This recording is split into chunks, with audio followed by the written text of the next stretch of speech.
स्वर बता रहा हूं। ये है स्वर।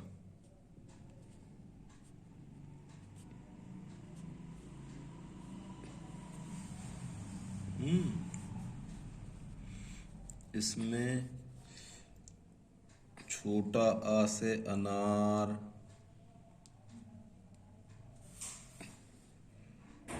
बड़ा आ से आम, छोटी ई से इमली, बड़ी ई से ईख,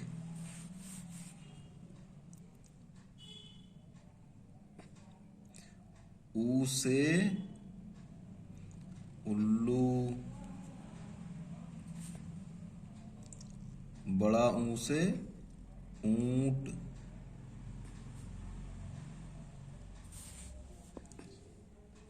ए से एड़ी,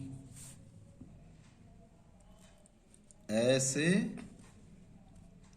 ऐनक, ओ से ओखली, औ से औरत, अंग से अंगूर और अह माने कुछ नहीं। कुछ नहीं। तो हम इसको पढ़ेंगे ऐसे। छोटा आ से अनार, बड़ा आ से आम, छोटी से इमली, बड़ी से ईख, छोटा ऊ से उल्लू, बड़ा ऊ से ऊन, ए से एड़ी, ए से ऐनक, ओ से ओखली, औ से औरत, अंग से अंगूर, आ से कुछ कुछ नहीं। नहीं। Repeat to remember. Repeat to remember. एक बार फिर से हम इसकी मात्रा का ज्ञान कराएंगे। आ की मात्रा जो लगती है वो इस प्रकार से लगती है। शब्द के अंत में आ की मात्रा। अ का मतलब कोई मात्रा नहीं होती इसकी। छोटी ई के लिए आपको शब्द के पहले इस तरह से लिखना होता है और इस प्रकार से पीछे से आपको ये गोल बनाना होता है। तो ये छोटी ई की मात्रा होगी। इसके बाद जो भी शब्द आएगा, जैसे किताब, तो यहाँ क लिख देंगे तो छोटी ई की मात्रा हो जाएगी की ताब।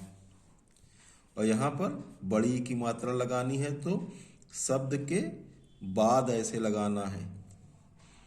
छोटी ई से ठीक उल्टा बड़ी है।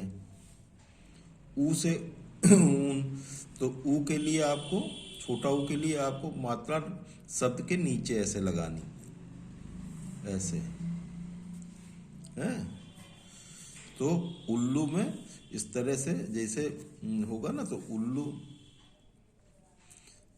तो ये छोटी ऊ की मात्रा इस तरह लगेगी, छोटे ऊ की मात्रा। बड़े ऊ की मात्रा के लिए आपको इस प्रकार से नीचे लगाना होगा शब्द के। खून है, तो खा के नीचे इस तरह से आपको मात्रा लगानी है। ए में किसी भी अक्षर के ऊपर आपको ऐसे लगाना है, एक ऐसे, है ना। तो ये हो जाएगा। ये केवल लिखना है तो इसमें नीचे क लिख देंगे और एक ही मात्रा लगा देंगे, केवल। और जैसे कैदी लिखना है तो शब्द के ऊपर क के ऊपर अक्षर के ऊपर जो है ये ऐसे मात्रा लगा देंगे, ये कैदी। कोयल लिखना है तो ओ की मात्रा लगाएंगे शब्द वो अक्षर के ऊपर, इस प्रकार से कोयल की मात्रा लग जाएगी। कौवा, तो उसमें दो मात्राएं लगेंगी अक्षर के बाद में, ये कौवा। यहाँ पे अक्षर लिखेंगे उसके बाद ये हो गया, यहाँ अक्षर लिखेंगे ये हुआ। यहाँ अक्षर लिखेंगे, ये हो गया अक्षर लगे।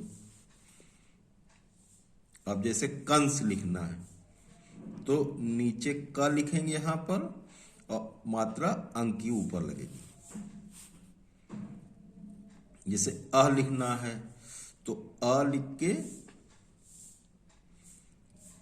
ये, तो यहाँ मात्रा क्या होगी, ये मात्रा है।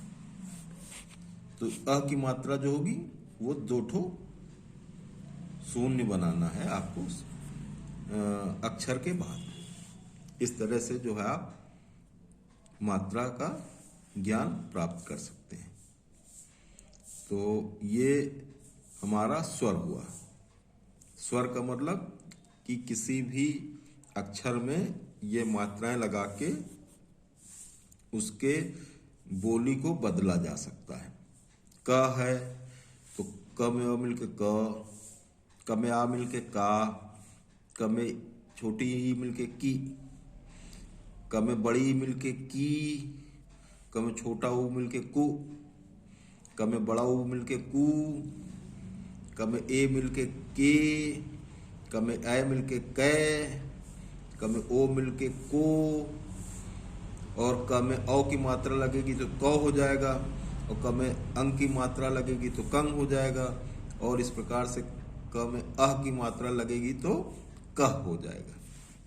जैसे मैं लिख के दिखाता हूं, ये आपका क,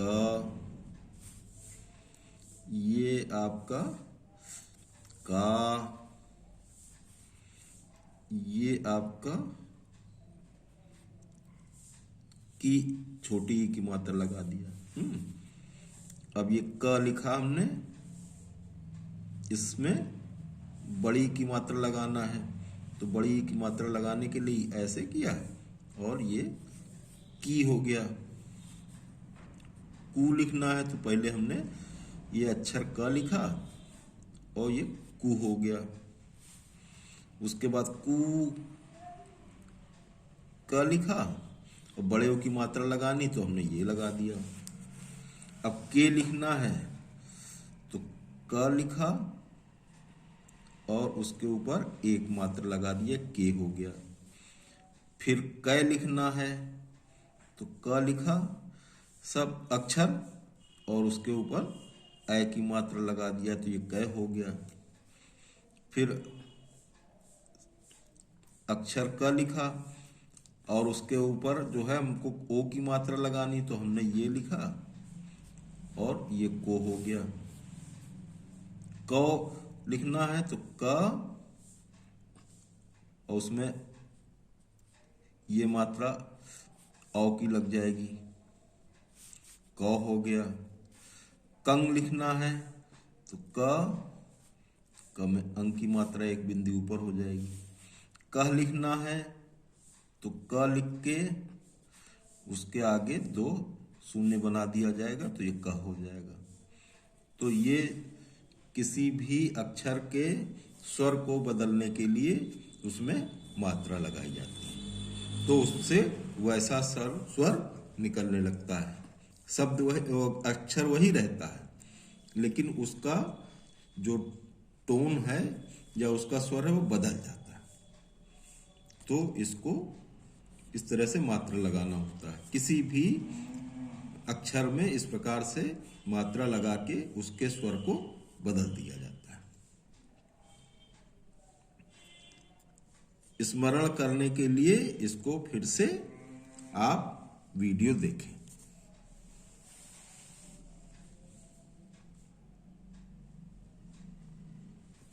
Thank you. Repeat to remember.